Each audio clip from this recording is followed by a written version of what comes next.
I was 18 years old. I was going into service. I was a black American serviceman. So whatever the culture was at that time, that's where we were. It was just, this is what we had to do. We were able-bodied people. We were going off and fight the war, and that's what we wanted to do. They have come from all parts of the United States and from all social levels to learn to fly, and if necessary, to die for their homeland. In their attentive eyes, confidence is reflected. That was the culture at that time. The schools were all segregated. Everything was segregated.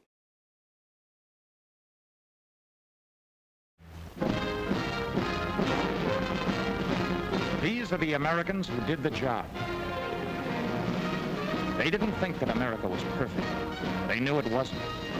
They didn't believe that prejudice doesn't exist, because it does. But they all agreed with Sergeant Joe Louis when he said, "There's nothing wrong with America that Hitler can fix." Well, it was very disparaging, and it was a paper that they used as an excuse to deny opportunities for minorities and other black people, people of color, to participate in what was going on in the country. Well, let me ask you this. How many countries do I have? Who could I fight for? You know, the Nazis didn't want me. Trust me, the Japanese didn't want me. So I only had one country. So it was better to fight for this country and straighten out the problems. So that's what we did.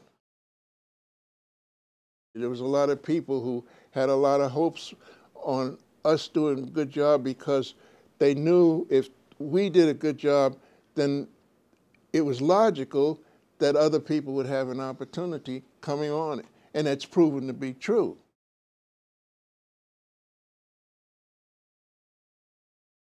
We had the same hopes and fears that soldiers have, period. And also we knew there was discrimination going on. And we were going to have to deal with that too. But hey, it's better to deal with it with a winning hand, see?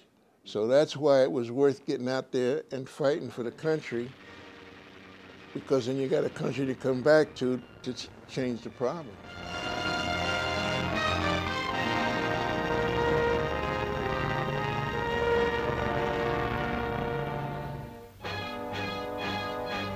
In the ground fighting, too, Americans were working together as a team. During the end of my career, which was in the 70s, there was still a lot of discrimination and all that sort of stuff. But it was not the policy of the United States government. The Congress had changed that policy. They integrated the armed forces and they had been directed on what to do. But getting people to change culture is very, very difficult.